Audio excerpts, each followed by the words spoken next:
কখনো এটা ভাববেন না যে পার্মানেন্ট আমরা মুক্তি পেয়ে যাব। পার্মানেন্ট মুক্তি বলতে কিছুই নেই। পার্মানেন্ট মুক্তি বলতে কিচ্ছু নেই। আমরা ভাবছি বৈকুণ্ঠে গিয়ে কি আমরা শান্তিতে থাকবো? হ্যাঁ, দ্রুপ হলো স্বর্গ।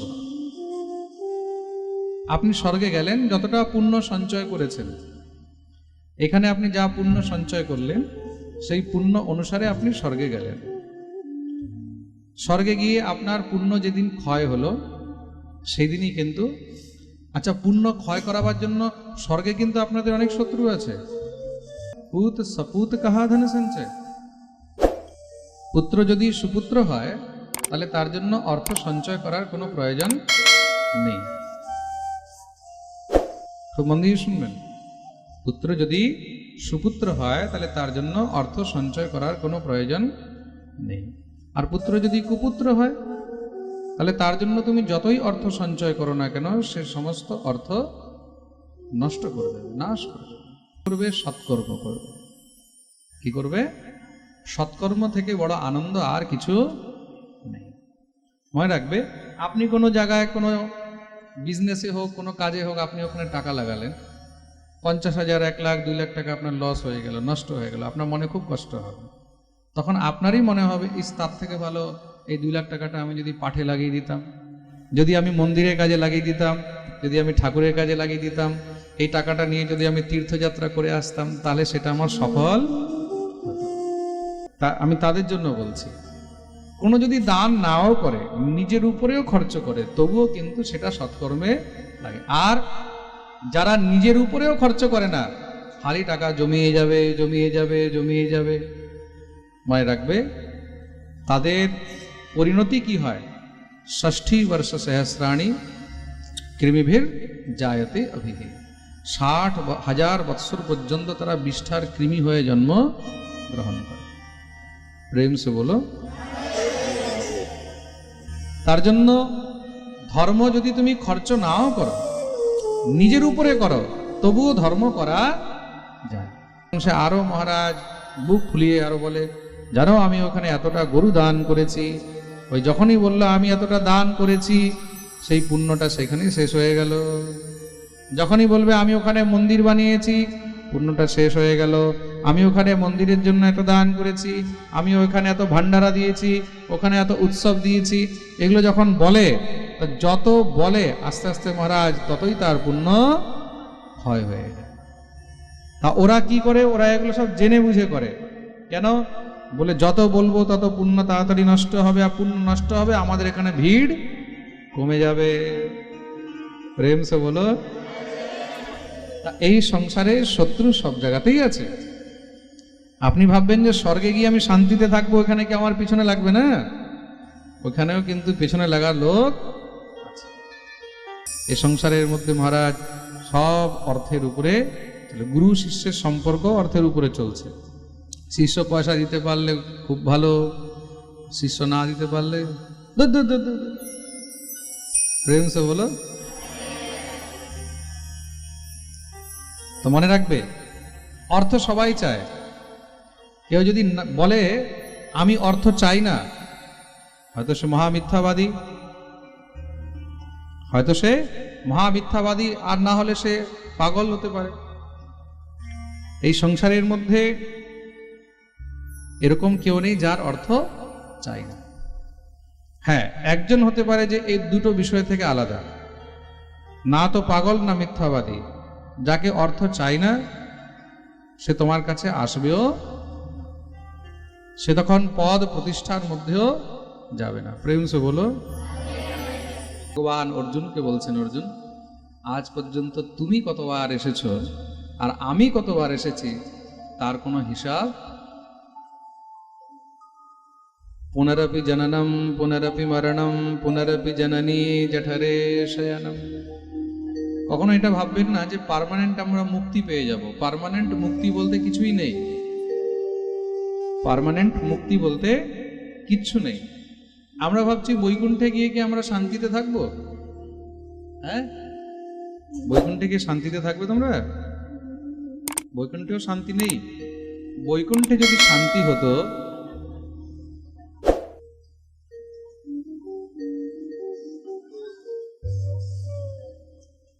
বৈকুণ্ঠে যদি শান্তি হতো তাহলে বৈকুণ্ঠ থেকে জয় বিজয়কে কি নিচে নামতে হতো? জয় বিজয়কে নিচে নামতে হয়েছে তো। তার মানে কি বৈকুণ্ঠে গেলেও তোমার সিট পার্মানেন্ট নেই, সেখান থেকেও তোমার পতন হতে পারে। পতন যে কোনো জায়গা থেকে হতে পারে, এই জিনিস মনে রাখবে। মানুষ হয়তো আপনারা ছোটবেলায় শুনেছেন বা একে অপরকে আমরা উপদেশ করি, যত নাচার ছাদে গিয়ে নাচবে, সিঁড়িতে নাচতে নেই। ছাদে নাচলে তুমি বেঁচে যাবে? ছাদে গিয়ে যদি তুমি ভাবো যে আমি এখন নাচানাচি করব তাহলে আমি বেঁচে যাবো, আমার কিছু হবে না, গ্যারান্টি আছে? সিঁড়ি থেকে যদি তুমি পড়ো তাও বেঁচে যাবে, ছাদ থেকে পড়লে তো মনে রাখবে, তুমি যত উপরে উঠবে তোমাকে ততই সাবধান থাকতে হবে। প্রেম সে বলো। তুমি যতই উপরে ওঠো, আমরা আছি ভূলোকে, এখান থেকে আমরা যাব স্বর্গলোকে। এখান থেকে ফার্স্ট স্টেজ হলো কোথায়? স্বর্গলোক। স্বর্গে গিয়ে কি আমরা ওখানে পার্মানেন্ট থাকতে পারবো? ক্ষীণে পুণ্যে মর্তলোকে বিশন্তি। খুব মন দিয়ে শুনবেন, যেদিন আমাদের পুণ্য ক্ষয় হবে, যতদিন পুণ্য আছে, আমরা 5 স্টার হোটেলে যাই তো।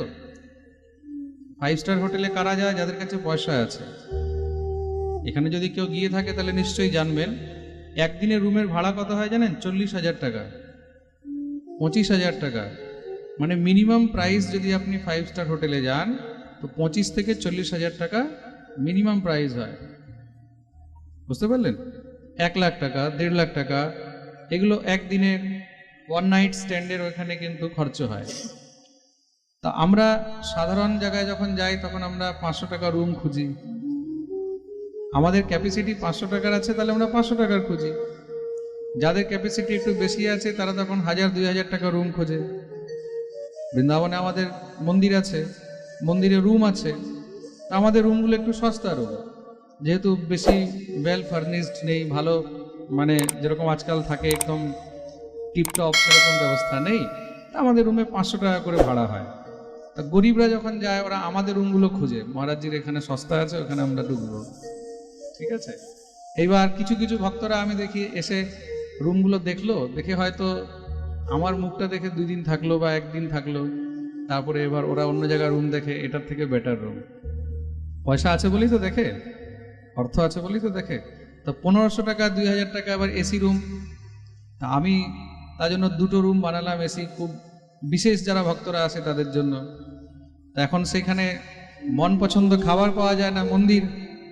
এবার অনেকে মন পছন্দ খাবারের জন্য হোটেলে থাকে, গেস্ট হাউসে থাকে, ওখানে 5000 টাকা রুম নিয়ে থাকে। আর যার যেমন ক্যাপাসিটি সে তেমন থাকে, কিন্তু কতদিন থাকতে পারবে? যতদিন পকেটে পয়সা আছে। পয়সা শেষ, তোমারও গল্প শেষ। প্রেম সে বলো রাধে রাধে।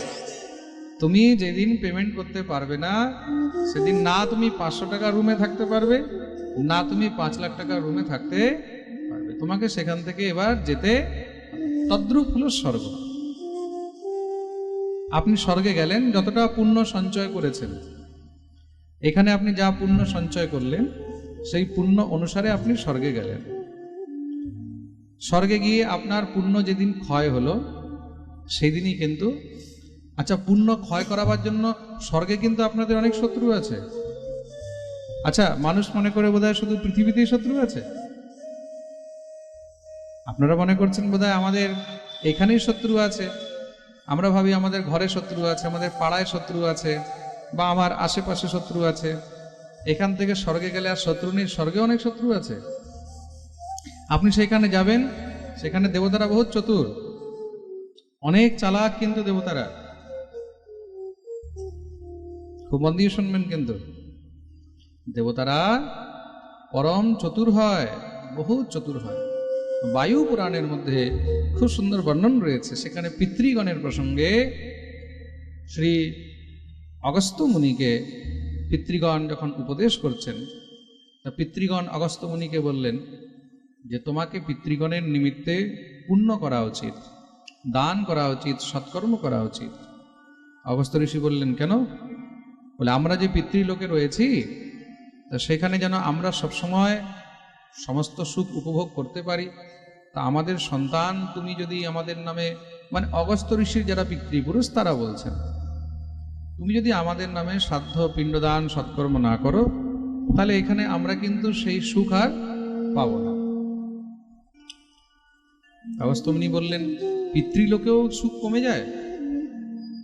পিতৃলোক থেকেও কি আপনাদের পুণ্য ক্ষয় হয়ে যায়? পিতৃলোক থেকেও নামতে হয়? বলে হ্যাঁ, আমরা পিতৃলোকে এসে উপস্থিত হয়েছি, আমাদের সন্তানগণ যদি আমাদের নিমিত্তে সৎকর্ম না করে, তখন আমরাও এখানে ক্ষুধার্ত থাকি, পিপাসিত থাকি, তখন আমাদেরকে কিছু দেওয়া হয় না। তা প্রত্যেক মাতা পিতার কর্তব্য নিজের সন্তান ইত্যাদির জন্য যতটুকু পারবে সৎকর্ম করে যাবে, তাদেরকে মানুষ বানিয়ে যাবে। খুব মন দিয়ে শুনবে, সম্পত্তি সঞ্চয় করতে বলা হয়নি, সম্পত্তি তো আজ আছে কাল থাকবে না। তাদেরকে মানুষ বানিয়ে যাবে, তারা যেন নিজের সমস্ত সম্পত্তি সঞ্চয় করতে পারে। পুত কপুত কাহা ধন সঞ্চয়, পুত সপুত কাহা ধন সঞ্চয়। পুত্র যদি সুপুত্র হয় তাহলে তার জন্য অর্থ সঞ্চয় করার কোনো প্রয়োজন নেই। খুব মন দিয়ে শুনবেন, পুত্র যদি সুপুত্র হয় তাহলে তার জন্য অর্থ সঞ্চয় করার কোনো প্রয়োজন নেই। আর পুত্র যদি কুপুত্র হয় তাহলে তার জন্য তুমি যতই অর্থ সঞ্চয় করো না কেন, সে সমস্ত অর্থ নষ্ট করে দেবে, নাশ করে দেবে। তার জন্য নিজের সন্তানকে সুসন্তান বানাও, সৎ শিক্ষা দাও, সৎ মানুষ বানাও। সে নিজে লাখ লাখ নয় কোটি কোটি টাকা সঞ্চয় করে নেবে, আর সেই অর্থ সঞ্চয় করে কি করবে? সেটা দিয়ে সৎকর্ম করবে। কি করবে? তার জন্য তুমি যা অর্থ সঞ্চয় করছো, তুমি সেটা দিয়ে নিজের পিতৃপুরুষের নিমিত্তে সৎকর্ম করে যাও। কখনো এই আশায় থাকবে না যে আমার পুত্র আমার নিমিত্তে করবে, আমার মরার পরে তোমার নামে ধূপকাঠিও কেউ দেবে না। বুঝতে পেরেছ? মৃত্যুর পরে তোমার নামে কেউ ধূপকাঠিও দেবে না। ঘরের মধ্যে যখন তুমি মরার পরে মা বাবার ফটো লাগাবে না, 10 দিন 1 মাস 2 মাস 4 মাস 6 মাস পরে বউ বলবে, মরা ফটোগুলো সরাও, আমার ভয় লাগছে। এই মরা ফটোগুলো সরাও, আমার ভয় লাগছে। আমি দিল্লি পাঠ করতে গেছি অনেক বছর আগে, তা পাঠের মধ্যে একজন মাতাজি এসেছে, সে নিজের শ্বশুর শাশুড়ির মৃত ফটো, মানে তাদের ফটো ছিল ঘরের মধ্যে, তারা গত হয়ে গেছে। তার শ্বশুর শাশুড়ির ফটো, তার সঙ্গে কি পোটলার মধ্যে চাল টাল সব নিয়ে এসে ভাগবতের মধ্যে দিচ্ছে। আমি বললাম, এটা কি করছো তুমি? বলে, মহারাজ এগুলো আমার শ্বশুর শাশুড়ি ওরা মারা গেছে, তা ঘরের মধ্যে ওদের ফটোগুলো রাখা ছিল, তো আমি সব ভাগবতে অর্পণ করে দিচ্ছি। বলে, কেন? বলে, আমার খুব ভয় লাগে, ওই ফটোগুলো দেখলে আমার ভয় লাগে। আমি বললাম, বাড়িটা কার নামে আছে? বলে, বাড়িটা শ্বশুর শাশুড়ির নামে ছিল। তাহলে ওই বাড়িটাতে থাকতে ভয় লাগে না? বাড়িটা তো শ্বশুর শাশুড়ির, তা তুমি ওই বাড়িটাতেই থাকছো? বলে, হ্যাঁ। আমি, তাহলে ওই বাড়িটাতে ভয় লাগে না? বলছে, না মহারাজ, যে ফটোগুলো যখন দেখি তখনই ভয় লাগে। মানে বুঝুন মানসিকতাটা বর্তমানে কোথায়। বর্তমানকে আমি মিনিমাম 15 বছর আগে কথা বলছি। তাহলে মানসিকতাটা মানুষের কোথায়? শ্বশুর শাশুড়ি মারা গেছে, এখন ফটো দেখলে ভয় লাগে। শ্বশুর শাশুড়ি ঘর বানিয়ে গেছে, টাকা ব্যাংকে দিয়ে গেছে, ওইগুলো উপভোগ করতে ভয়।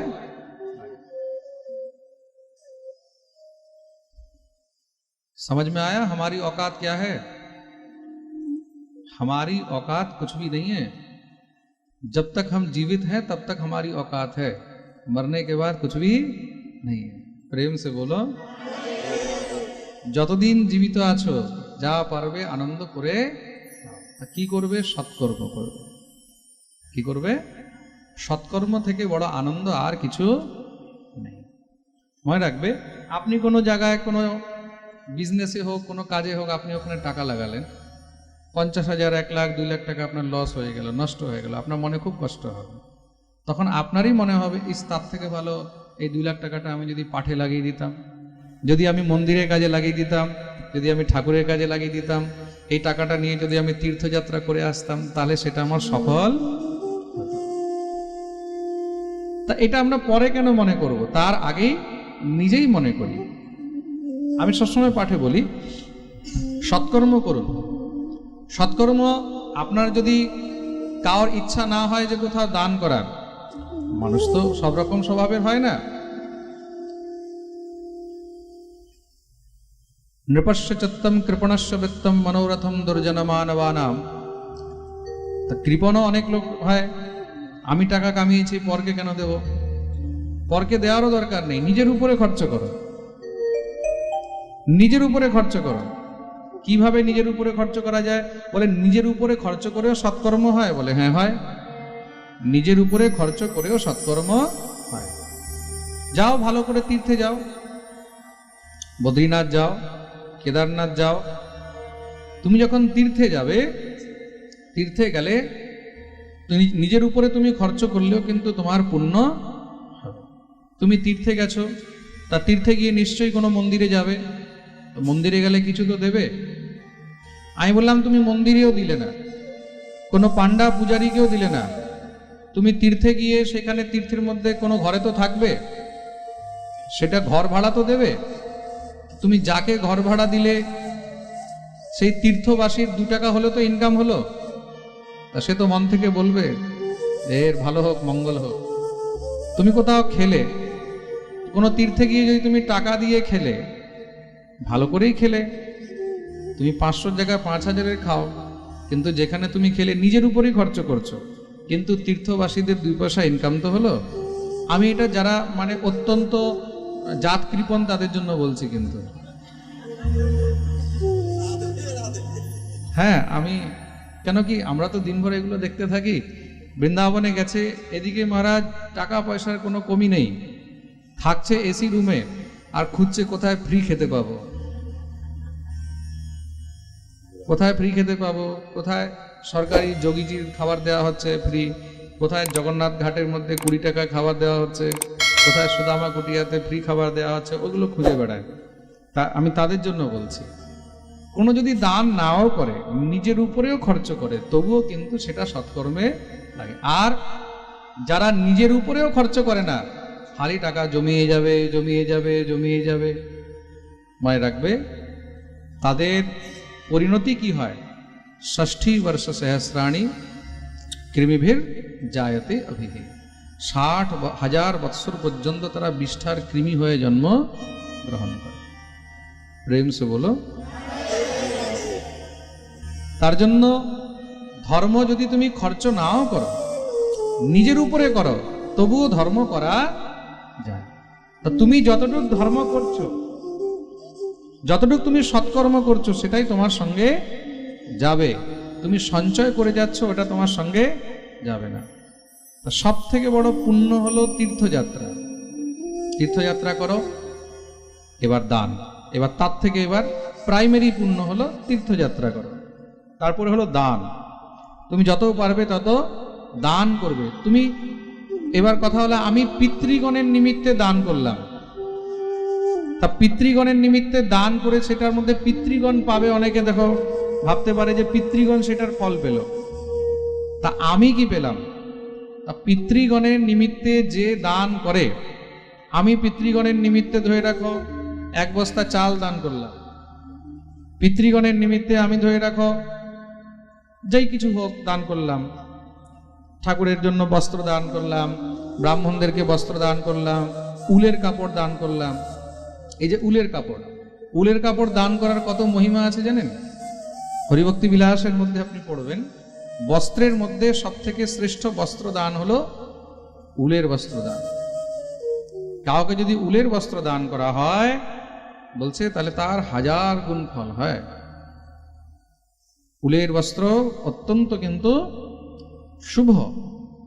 আর উলের বস্ত্র এত পবিত্র হয়, উল বলতে একদম অরিজিনাল উল যদি হয়, অরিজিনাল উলের বস্ত্র পরে আপনি ঠাকুর সেবা করুন, অরিজিনাল উলের বস্ত্র পরে আপনি ঘুমান, অরিজিনাল উলের বস্ত্র পরে আপনি শৌচেও যান। হরিভক্তি বিলাসে এতটুকু পর্যন্ত লেখা রয়েছে, আপনি এই যে ভেড়ার উল থেকে যে বস্ত্র তৈরি হয়, সেই উলের বস্ত্র পরে যদি আপনি শৌচেও গেছেন তাতেও সেটা অপবিত্র হয় না। আপনি সেই বস্ত্র পরে আপনি ঠাকুর সেবাও করছেন, কোনো দোষ নেই। প্রেম সে বলো। উলের বস্ত্র এতটাই পবিত্র। আপনার কাছে যদি অন্যান্য বস্ত্র আছে তাহলে নিশ্চয়ই অন্য বস্ত্র পরবেন।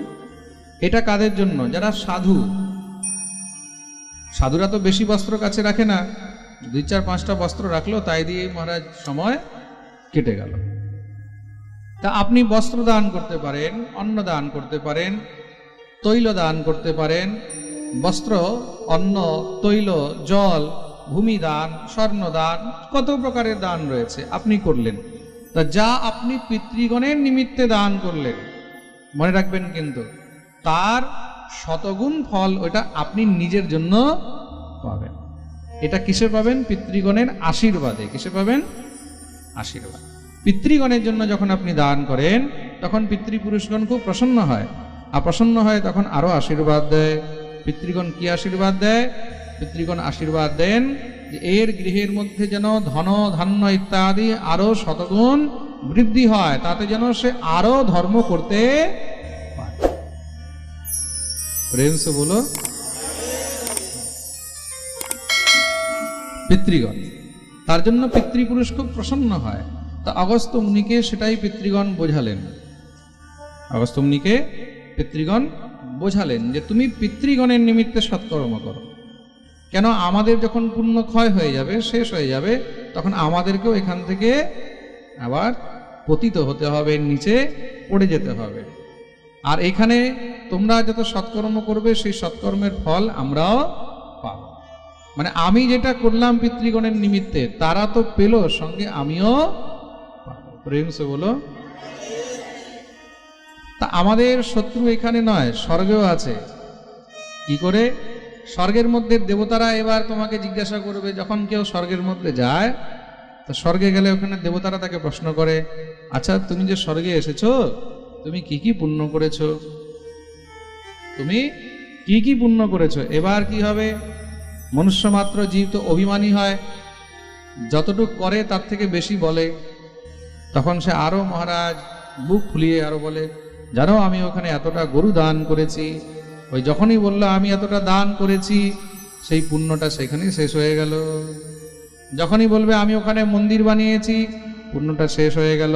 আমি ওখানে মন্দিরের জন্য এত দান করেছি, আমি ওখানে এত ভান্ডারা দিয়েছি, ওখানে এত উৎসব দিয়েছি, এগুলো যখন বলে, তা যত বলে আস্তে আস্তে মহারাজ ততই তার পুণ্য ক্ষয় হয়ে যায়। তা ওরা কি করে? ওরা এগুলো সব জেনে বুঝে করে। কেন? বলে যত বলবো তত পুণ্য তাড়াতাড়ি নষ্ট হবে, আর পুণ্য নষ্ট হবে, আমাদের এখানে ভিড় কমে যাবে। প্রেম সে বলো।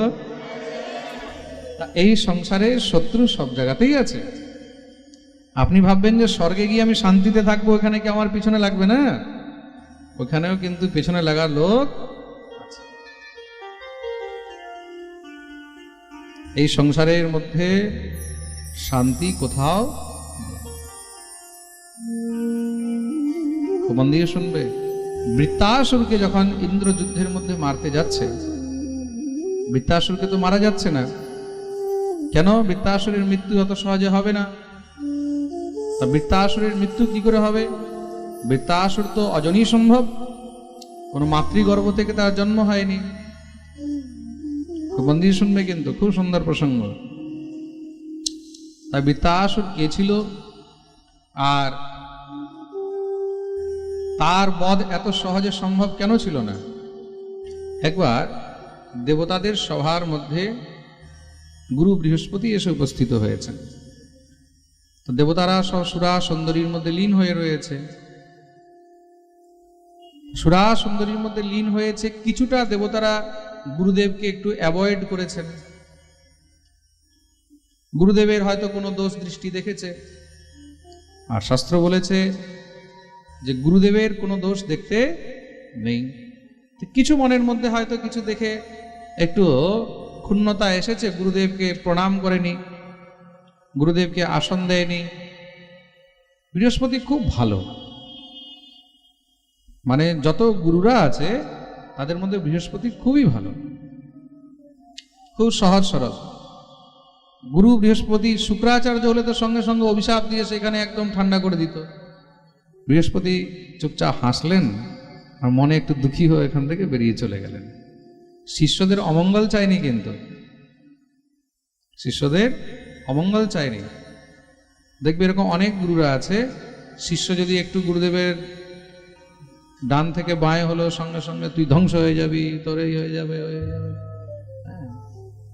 তা গুরুদেব যারা সদ্গুরু হয় তারা কখনো এইভাবে অভিশাপও দেন না। প্রেম সে বলো। তো শ্রী বৃহস্পতিজি মহারাজ মনে খুব দুঃখী হয়েছে, মনে দুঃখ পেয়ে সেখান থেকে চলে গেছেন। গুরুদেব দুঃখ পেয়েছে মানে সেদিন থেকে অপায় লেগে গেছে। মনে রাখবেন, গুরু যদি রুষ্ট হয়েছে তার মানে সেদিন থেকে আপনার অপায় শুরু হয়ে গেছে, এটার মধ্যে কোনো সংশয় নেই। প্রেম সে বলো। তার জন্য ক্রোধী ব্যক্তিকে গুরু করতে নেই। দুর্বাসাকে কিন্তু অত সহজে কেউ গুরু করতে চায় না, কেন ক্রোধী তো। ক্রোধী ব্যক্তি থেকে সবসময় সাবধান থাকতে হয়, দূরে থাকতে হয়। বৃহস্পতি চলে গেলেন কিন্তু মনে মনে দুঃখী হয়ে গেছেন, দুঃখিত হয়ে গেছেন দেবতাদের আচরণে। তাতে কি হলো, দৈত্যগণ সব দেবতাদেরকে যুদ্ধে পরাস্ত করতে লাগলেন। দেবতাগণ সব এখন চিন্তায় পড়ে গেছে। দৈত্যগণ আক্রমণ করে দেবতাদের মধ্যে মারা যুদ্ধ হয়, অনেক দেবতাদের মৃত্যু হয়ে যায়। তা দেবরাজ ইন্দ্রেরও মৃত্যুর ভয় হয়ে গেল। দেবতাদেরও কিন্তু মৃত্যু হতো আগে, পূর্বে দেবতাদেরও মৃত্যু হতো যতদিন পর্যন্ত সমুদ্র মন্থন হয়নি। সমুদ্র মন্থন থেকে অমৃত যতদিন দেবতারা পান করেনি তার আগে দেবতাদেরও মৃত্যু হতো, যুদ্ধে দেবতারাও মারা যেত। ইন্দ্র ভয় পেয়ে গেলেন। এখন ভয় পেয়ে গেছে, এখন জিজ্ঞাসা করতে যাবে, কার কাছে জিজ্ঞাসা করতে যাবে? এতদিন তো কোনো সমস্যা হলে সোজা গুরুদেবের কাছে। তা গুরুদেব তখন রাস্তা দেখায়, যাও তোমরা এই কাজ করো, ওই কাজ করো, ব্রহ্মার কাছে যাও, এর কাছে যাও, ওর কাছে যাও। এখন তো গুরুদেব নেই, গুরুদেবকে খুঁজে বেড়াচ্ছেন। যখন পিঠ ঠেকে গেছে তখন গুরুদেবের কথা মনে পড়ছে। হা গুরুদেব, হা গুরুদেব, হা গুরুদেব। বৃহস্পতি চুপচাপ একান্তে মহারাজ গুফার মধ্যে বসে সেখানে ভজন করছেন। বৃহস্পতি নিজের ভজনে যুক্ত আছেন, গুরুদেব নেই। গুরু ছাড়া হয়ে তো তারা সব এখন দুর্গতি হয়ে গেছে। যেই কোনো সময় দৈত্যরা আক্রমণ করে, মারপিট করে, তাদের সম্পত্তি হরণ করে নিয়ে যায়। এখন তারা সব মিলে চিন্তিত হয়ে ব্রহ্মার কাছে গেলেন। হে পরমপিতা, আমাদের শ্রী গুরুদেব তো আমাদেরকে ছেড়ে চলে গেছেন। তা ব্রহ্মা বললেন, এমনি এমনি ছেড়ে দিয়ে চলে গেছে? তোমরা কিছু করনি? বলে, আমাদের অপরাধ হয়ে গেছে। গুরুদেব এসেছিলেন, গুরুদেবকে যথোচিত স্বাগত আমরা করিনি, তার জন্য গুরুদেব রুষ্ট হয়ে চলে গেছেন। ব্রহ্মা বললেন, দেখো, গুরুদেব যদি রুষ্ট হয়েছেন সেখানে আমিও কিছু করতে পারব না। কৃষ্ণ রুষ্ট হলে গুরু রাখিবারে পারে, গুরু রুষ্ট হলে কৃষ্ণ রাখিবারে না। আসলে আমরা গুরুদেবকে তো হাড় মাংসের শরীর মনে করছি। প্রকৃত রূপে শ্রী গুরুদেব কি? শ্রী বিশ্বনাথ চক্রবর্তী পাদ গুরু তত্ত্বের মধ্যে খুব সুন্দর বর্ণন করেছেন।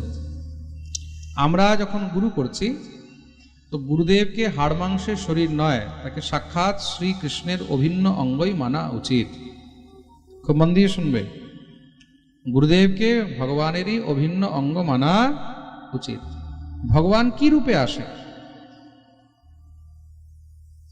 ভগবান আজ পর্যন্ত কোনো একজ্যাক্ট একটি রূপে এসেছেন? প্রহ্লাদকে বাঁচাতে কি রূপে এসেছেন? জোরে বলো। পৃথিবীকে বাঁচাতে কি রূপে এসেছেন? কংসকে মারার জন্য কি রূপে এসেছেন? রাবণকে মারার জন্য কি রূপে এসেছেন? সহস্রবাহু অর্জুনকে মারার জন্য কি রূপে এসেছেন? পরশুরাম। তো ভগবানের কি রূপ একজ্যাক্ট ফিক্স আছে? কেউ বলতে পারবে যে ভগবান কখন কোন রূপে আসবে? মনে রাখবে, তো ভগবান যখন আসেন একমাত্র শ্রী গুরুদেব রূপে আসেন, সহজ সরল রূপে। তার জন্য শ্রী গুরুদেবকেই ভগবৎ স্বরূপ মানা উচিত। প্রেম সে বলো, বলো না। পিছন থেকে আওয়াজ পাচ্ছি না, সবাই দোনো হাত তুলে জয় জয় শ্রী রাধে। ভগবান কখন কোন রূপে আসবে এটা কেউ বলতে পারবে না। তো ভগবান কখনো 2 পায়েও আসতে পারে, ভগবান 4 পায়েও আসতে পারে, ভগবান 10 পায়েও আসতে পারে, ভগবান যে কোনো রূপে আসতে পারে। তো শ্রী গুরুদেব আমাদের কাছে সহজ সুলভ্য ভগবৎ স্বরূপ, যার কাছে আমরা দৌড়ে যেতে পারি, যার কাছে গিয়ে আমরা দিশা নির্দেশ দিতে পারি, যার কাছে আমরা নিজের পথের প্রদর্শক রূপে সেই পথ দেখতে পারি। তার জন্য শ্রী গুরুদেবকে ভগবত তুল্যই কিন্তু শ্রদ্ধা করা উচিত। খুব মন দিয়ে শুনবে। ব্রহ্মা বললেন, এখন দেখো যতদিন পর্যন্ত শ্রী গুরুদেব নেই ততদিন পর্যন্ত কাউকে গুরু রূপে আচার্য রূপে তুমি বরণ করে রাখো। যতদিন গুরুদেব আসছেন না ততদিন কারোর আশ্রয় নিয়ে তো থাকো, নইলে তোমাদেরকে রাস্তা কে দেখাবে? রাস্তা একমাত্র শ্রী গুরুদেবই দেখাতে পারে। তা এমন কে আছে? ত্বষ্টা ঋষির পুত্র বিশ্বরূপ, তিনি পরম জ্ঞানী আর খুব সহজ সরল ব্রাহ্মণ। যাও তার কাছে। গেলেন বিশ্বরূপের কাছে, গিয়ে সবাই মিলে মহারাজ চরণে পড়েছেন, প্রার্থনা করলেন যে শ্রী গুরুদেব আমাদের রুষ্ট হয়েছেন, তা যতদিন পর্যন্ত শ্রী গুরুদেব কৃপা করে আসছেন না আপনি আমাদের পৌরোহিত্য স্বীকার করুন, আপনি আমাদের আচার্যত্ব স্বীকার করুন। বিশ্বরূপ বললেন, ঠিক আছে, দেবতাদের পুরোহিত হতে কে না চাইবে? দেবতাদের পুরোহিত মানে কি? অর্থ সম্পত্তি ইত্যাদি সবকিছু রয়েছে, তা নিশ্চয়ই তাদের যে গুরু হবেন, পুরোহিত হবেন, তাহলে তারও তো দক্ষিণা ভালো হবে। প্রেম সে বলো। পয়সাওয়ালাদেরকে সবাই শিষ্য বানাতে চায়, না হলেও মহারাজ ঘুরিয়ে ফিরিয়ে ডাকাবে, আরে অমুককে ডাকাও, আমার কাছে দীক্ষা নেওয়া করাও, নিজের অন্য শিষ্যদেরকে লাগাবে, যেরকম সেরকম করে ওকে ক্যাপচার করো, দলে টানো। কোনো গরিবকে তো বলেন না দলে টানো, যে রিক্সা চালাচ্ছে তাকে তো বলে না যে তুমি আমার দলে আসো, তাই তো? টাকা হাড়তা, টাকা ভরতা, টাকা মোক্ষ প্রদায়িনী, টাকা শান্তি, টাকা ভ্রান্তি, টাকা টকটকায়তে। এ সংসারের মধ্যে মহারাজ সব অর্থের উপরে, গুরু শিষ্যের সম্পর্ক অর্থের উপরে চলছে। শিষ্য পয়সা দিতে পারলে খুব ভালো, শিষ্য না দিতে পারলে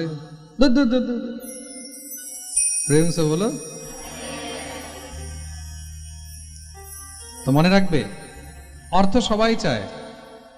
কেউ যদি বলে আমি অর্থ চাই না, হয়তো সে মহামিথ্যাবাদী, হয়তো সে মহামিথ্যাবাদী, আর না হলে সে পাগল হতে পারে।